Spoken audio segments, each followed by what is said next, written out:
یا د څلورو میاشتو نه کم قسم وخوړ چې څلور درې میاشتې به زه نه نږدې کېږم، دې ته ایله نه وایي. ایله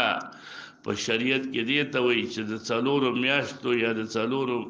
میاشتو نه زیات قسم وخوري چې زه به دې ښځې ته نه نږدې کېږم، نو دې ته ایله شرعي وایي. او د ایله شرعي کې لږ اختلاف دی. ایله شرعي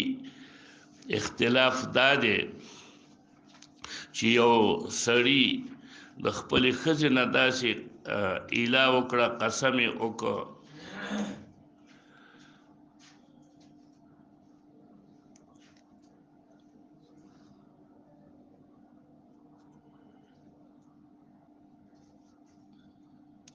قرآن کریم کې قید من قبل ان یتماسا راغلی دی د رقبې او د صوم سره، او 60 مسکین سره یې دا قید نه دی لګولی. نو دا قید دې ته شامل دی که نه؟ او چې من قبل ان یتماسا مخکې د دې نه چې ته دې ټولو کې دا دی مخکې د واقع کېدو نه به ته دا کفاره ورکړې، که مخکې د واقع کېدو نه تا دا کفاره ورنه کړه، دا چې علماو دا ویلي 3 کفارې شوې او 2 کفارې شولې، دا خو د دې چې دا ته مخکې د کفاره دې نه ادا کړي او ته د ښځې سره جما وکړي، نو دا خو په هغه صورت کې دوی دا په دې قاعده نور ټول علما دا وایي چې من قبل دا به ورکې مخکې د دې نه کفاره د زهار به د جما تاله حلالېږي نه تر څو پورې چې ته کفاره تا نه یې ورکړي. نو چې کفاره ورکړي بیا ستا دپاره جما حلاله شوله، چې کفاره دې نه یې ورکړي د ښځې سره ستا دپاره جما حلاله نه ده. که تېرته ته د مخکې لکه روژې په مخکې کې تا جما وکړله بیا به د سره روژې نیسي، نو مخکې جایز نه ده. ایله چې وه د دې حکم به وروسته راشي چې ایله حکم کې د علماو 2 رایې دي. بعضې علما وایي چې 4 میاشتې پوره شي نو قاضي به دا چا چې ایله کړې ده دا به ودروي چې یا طلاق واچوه او یا ښځې ته رجوع وکړه، نو د باندې به اجبار وشي په دې 2 شیانو کې. او د بعضې فقهاو رای دا ده چې لکه دا رای ده د فقه حنفي چې 4 میاشتې پوره شولې دنه ښځه طلاقه شوله، 4 میاشتو نه وروسته که مخکې رجوع وکړله جایزه ده، خو 4 میاشتې په تېرېدو سره د ښځه د دنه په طلاق باین سره طلاقه شوله. او دغه دا جمهور علما وایي چې نه، که 4 میاشتې پوره هم شي نو قاضي به پرې اوس اجبار کوي چې یا طلاق واچوه یا رجوع وکړه، په خپله په تېرېدو د 4 میاشتو سره دا ښځه نه طلاقېږي. رسول الله صلی الله علیه وسلم په باره کې راځي چې اعلی رسول الله صلی الله علیه وسلم، نو دا ایله په معنا لغوي سره ده، هغه کومه چې ایله اصطلاحي ده نو هغه ایله د رسول الله صلی الله علیه وسلم نه وه، ځکه دې خو 1 میاشت ایله کړې وه، نو 1 میاشت خو ایله شرعي کومه چې ایله اصطلاحي ده هغه نه ویلی کېږي. حدثنا الحسن بن قزعة البصري أنبأنا مسلمة بن علقمة أنبأنا داود بن علي عن عامر عن مسروق عن عائشة قالت آلا رسول الله صلی الله علیه وسلم یعنی حلف من نسائه د خپلو ښځو نه چې 1 میاشت به زه نه نږدې کېږم، وحرم او ځان باندې حراموالی کړی و. نو په بعضو روایتونو کې راځي چې ماریا قبطیه چې د دې وینځه وه هغه په ځان حرامه کړې وه، په بعضو کې راځي چې شهد یې حرام کړي و، کیدای شي دواړه یي، خو لکه الله تعالی وایي یا ایها النبي لم تحرم ما حل الله لك، نو فجعل الحرام لکه بخاری په روایت کې راځي عسلو حلالا، نو رسول الله صلی الله علیه وسلم ته الله حکم وکړ، نو هغه څه چې حرام کړي و هغه حلال کړل. وجعل فی الیمین کفارة، او دغه یمین څه ورکړه؟ کفاره ورکړه. قال أبو عيسى حديث مسلمة بن علقمة عن داود رواه علي بن مسهر وغيره عن داود عن الشعبي أن النبي صلى الله عليه وسلم مرسلا وليس فيه عن مسروق عن عائشة. وإذا مرسل رواية دا سيد الحديث مسلمة بن علقمة وی اگر چې حافظ ابن حجر وی چې دغه روایت مرفوع چې مخکې باب کې ویلې شو د دې ټول رجال موثوقون دي، نو هغه مرفوع روایت هم صحیح دی، خو امام ترمذی ارسال ته ترجیح ورکړی ده. دا وی والاله هو ان يحلف الرجل الا يقرب امراته 4 اشهر فاکثر. نو دې ته ویل کېږي کاسې دی ویلی یو کالم نه نږدې کېږم، قسم دې ورسره نه و خوړلی، تا ته مولی نه ویلی کېږي، دا اله نه ده. نو چې تا ورسره قسم وویو نو بیا اله شو. واختلف اهل العلم فيه اذا مضت 4 اشهر تیرې شولې، تا پر ځنویلي دي زه 15 کاله به نه نږدې کېږم، 4 میاشتې تېرې شوې. نو فقال بعض اهل العلم من اصحاب النبي صلی الله علیه وسلم وغیرهم اذا مضت 4 اشهر یوقف، دا سړی به راوستلی شي او به درولی شي د قاضي مخې ته او ډانګې به پرې کېږدي چې فاما یفیء یا رجوع ښځې ته وکړه و اما ان یطلق یا طلاقک، په خپله نه طلاقېږي. دا قول د مالک ابن انس دی، دا قول د امام شافعي دی، دا قول د احمد دی، دا قول د اسحاق دی. اوس که یو سړي قسم خوړلی ښځې نه چې 4 میاشتې به نه نږدې کېږم او ایسته ورته 3 میاشتې پس نږدې شو، نو دې سړي باندې صرف او صرف کفاره د چار شوه د یمین، ځکه قسم یې خوړلی دی که او چې نږدې ورته نشي. نو امام بخاري چې نقل کړی د عبدالله ابن عمر نه چې اذا مضت 4 اشهر یوقف حتی یطلق، وبدرولی شي، ولا يقع عليه الطلاق حتى يطلق، خپل په طلاق نه واقع کیږي. نو دا رای امام بخاری رحمه الله وی د 12 صحابه او د نبی علیہ السلام نه داسې نقل ده چې دا طلاق په خپل نه واقع کیږي بلکې طلاق به په قاضي اچي. و بعض اهل العلم رای دا ده د اصحابو د نبی علیہ السلام وغیرهم نه چې اذا مضت 4 اشهر فهي تطلیقه بائنه، دا په خپل طلاق شو. دا قول د سفیان ثوری دی و اهل الکوفه، د اهل کوفه والا دی. باب ما جاء فی اللعان، لعان مسله دا مشتق دی د لعن نه، په معنا د ابعاد سره لرېوالی د الله د رحمت نه. دې ته لعان ولې ویلی کېږي؟ ځکه چې دې کې په اولنی لعان د سړي کې چې کله هغه 4 قسمه خوري او مؤکدات، یعنی 4 شهادات مؤکدات بی ایمانینی، او پاغي کې دا دی چې ذکر د هغې کې د لعنت دی، چې څلورم قرت به څه وایي؟ لعنت الله علیه ان کان من الکاذبین. نو د دغې نه اخیستلی شوی دی. والخامسة، پنځم قرت 4 به شهادات خوري، پنځم به دغه لعنت کلمه وایي. 4 شهادات مؤکدات بالایمان وایي، 4 به قسم خوري او بیا به داسې وایي چې لعنت الله علیه ان کان من الکاذبین. نو د دې وجه نه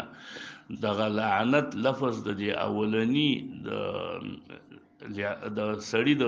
شهاداتو نه اخیستلی شوی. که ته وایې د ښځې د شهاداتو نه د غضب لفظ ولې نه اخیستل کېده؟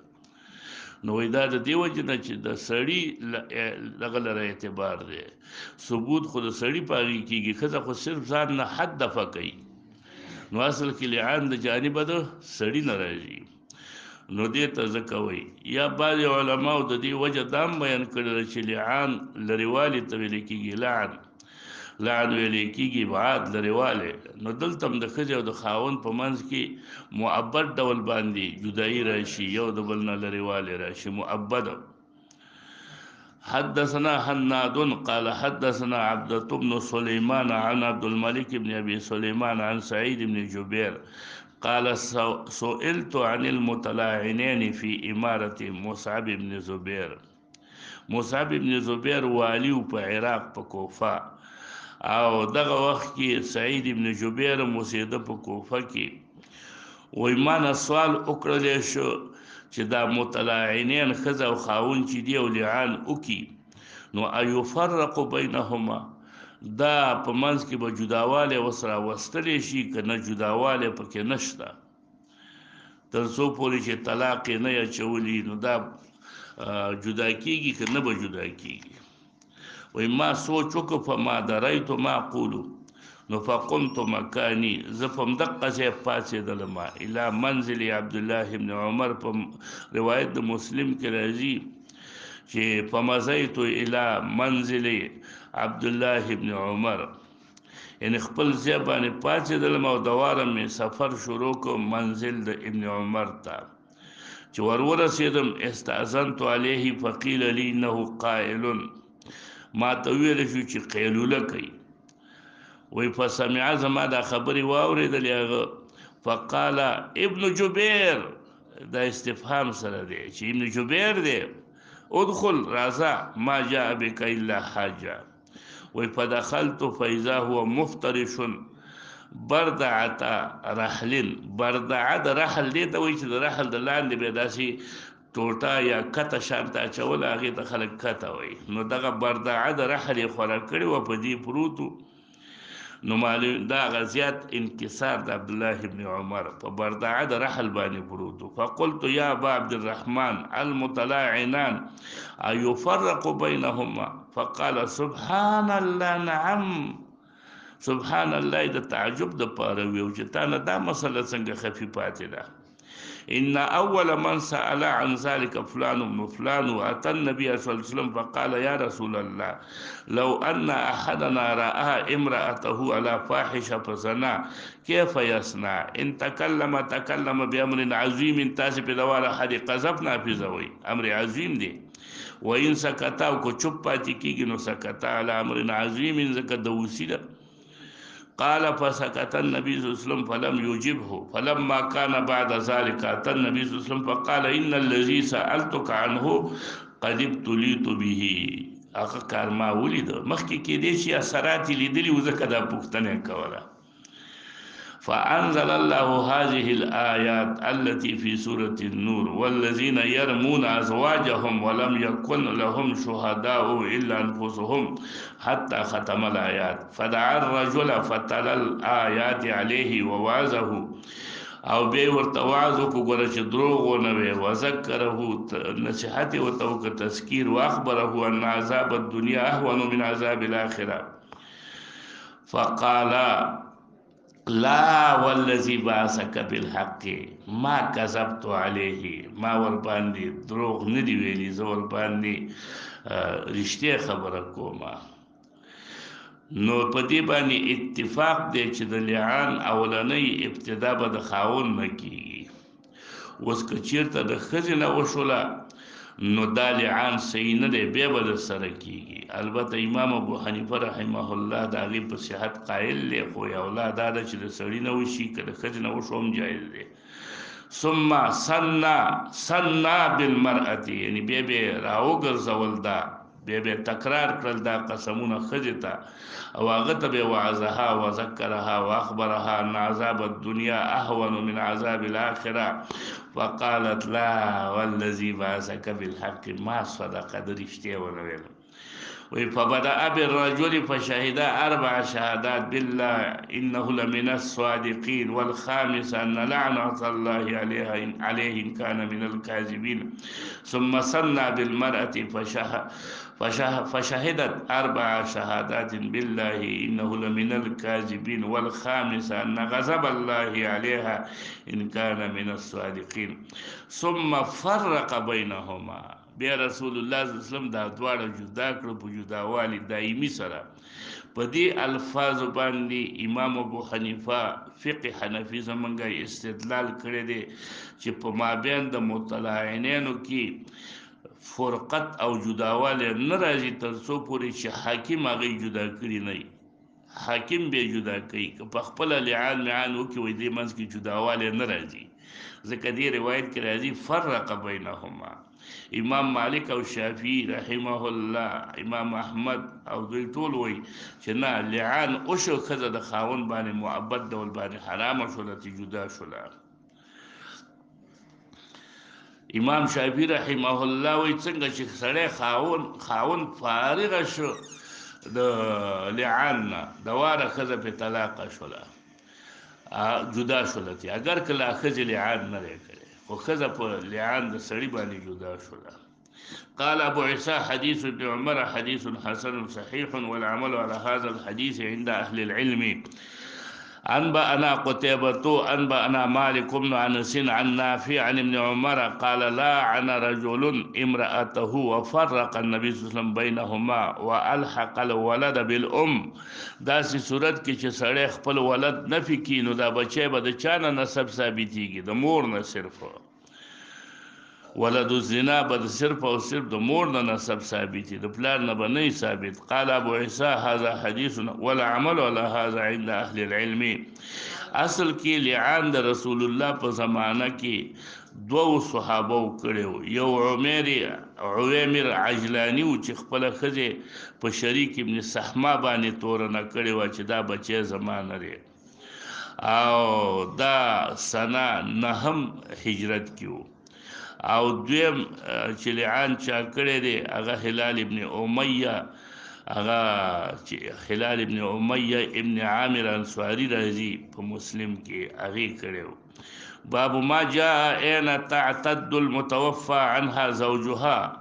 دا اخري مسله چې دی پاتې و چې چیرته به عدت د متوفى عنها زوجها دا به د خاون په کور کې چې کوم ځای کې دا وسیدل او خاون یې مړ شو په ماغه کور کې به عدت تیری کدا د کور نه ته انتقال جایز دی چې بل کور لاړ شي د ضرورت لپاره حدثنا الانصاري انبأنا معن انبأنا مالك عن سعد بن إسحاق بن كعب بن عجرة عن عمته زينب بنت كعب بن عجرة أن الفريعة بنت مالك بن سنان وهي أخت أبي سعيد الخدري أخبرتها أنها جاءت جدارالا رسول الله صلى الله عليه وسلم تسأله أن ترجع إلى أهلها سوالی کو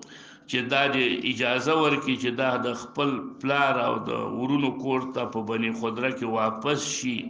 وان زوجها خرج في طلب اعبد له نو خاوند وتل او په طلب د غلامانو کې چې د دو ابقو او تختیدلیو حتی اذا کان به طرف القدوم کله چې دا رسیدل او دا سړی طرف القدوم یو زیاده تقریبا د مدینې نه یو شپږ میله وړاندې طرف القدوم نو لاحقهم دا هغوی غلامانو پورې پیوسته شو هغوی پسې راوګرځېدل قتلوه دای قتل که نو ده پوښتنه وکړله دی بیبي چې زه به خپل اهل له لاړه شم بني خضره ولاړ او هلته به عدت تیر کم قالت دا بیبي وی فسألت رسول الله صلی الله علیه وسلم ان ارجع الى اهلي ولی وی فإن زوجي لم يترك لي مسكنا زما خاون ما ته مسکن نو پریخه د کرایي کورو سواری کورو ما نه پریدي التفرزن دا وسم خلق دا باندې کوي يملكه ولا نفقه او نه مال نفقه پریخه قالت دا بیبي وی رسول الله صلی الله علیه وسلم ما ته اوله کی اجازه وکړه چې نعم لاړه شه قال فانصرفت چې زه راوګرځېدم اذا كنت في الحجره دغه حجرې نه لا نو مراوتي کومه حجره د رسول الله و یا راورسېدم مسجد ته نو ناداني رسول الله صلی الله علیه وسلم او امر بي امر وکړ په ما باندې چې ورسې ورته اواز کوي فنودیت له فقال كيف قلت ما ورته ټوله خبره بیا وکړه فرددت عليه القصه التي ذكرت له من شان زوجي قال رسول الله صلی الله علیه وسلم راته ویله امکثي فی بیتک اوسېږه په خپل کور کې چې کوم ځای کې ستا خاوند وفات شوی الذي كنت فيه هغه کور کې چې ته وې او خاوند دې وفات شو حتی یبلغ الکتاب اجله تر دې پورې چې نیټه پوره شي قالت فاعتدت فيه 4 اشهر و10 ما پکې 4 میاشتې او 10 ورځې تېرې کړې وای کله چې زمانه د عثمان رضی الله عنه خلیفہ شو نو هغه تم داسې یو واقعه پیښه شوله نو هغه ما پسې څوک راولېږه ما نه د دې واقعې پوښتنه وکړه فاخبرته نو ما ورته ټوله واقعه بیان کړله نو فتبعه وقضا به نو هغه هم د دې تابعداري وکړه د رسول الله او په دې فیصله وکړه اوس د دې حدیث نه دا معلومه شوله چې دغه ښځه چې کومه متوفى عنها زوجها ده نو دا به دغه کور نه چې په کوم کور کې دا د میړه سره په ژوند کې اوسېدله د هغه کور نه به نه وځي په دې مسله کې چې دا معتدی لپاره چې کوم معتد ده عن الوفات ده په دې لپاره دا سکنا د خاوند د کور د خاوند په کور کې اوسېدل دا ضروری دی او کنه دی نو امام شافعي رحمه الله نه په دې باب کې 2 قول را نقل دي نو کوم چې اصح قول دی د امام شافعي هغه دا دی چې د دې لپاره سکنا ده دغه خاوند په کور کې به د عیدت تیری دا قول د عمر دی دا قول د عثمان دا قول د عبد الله بن عمر دا عبد الله بن مسعود دی او هغه وی چې دا اول چې اجازه کړي و فرع بي ته چاو نعم نو دغه بیرته منسوخ شو په دې قول سره چې کسی فی بیت کې دا ولا ناسخ شو دویم قول دا دی چې د دې لپاره د دې ښځې لپاره دا جایز دی چې دا دغه تیر کی دا عدت دغه کور نه علاوه نقل شي او د خپل پلار او مور کور ته نقل شي او الته کم غواړي نو الته دې تیر کی دا قول د علی دی دا قول ابن عباس دی د عائشې بیبي دی او د دوی استدلال په دې باندې دی چې دا رسول الله صلی الله علیه وسلم چې اول اجازه ورکړه نعم او دا وروسته چې ته کو سی ویلې دي دا امر استحبابا دی نو دا استحبابا حکم دار چې دالته وخت تیر کی او الته وخت نه تیر یوزي د خو قبل ځي کی نو بل ځای لم تلی شي خدا اولنې مذهب چې دی نو دا غوړه دی ځکه دا د دې حدیث سره موافق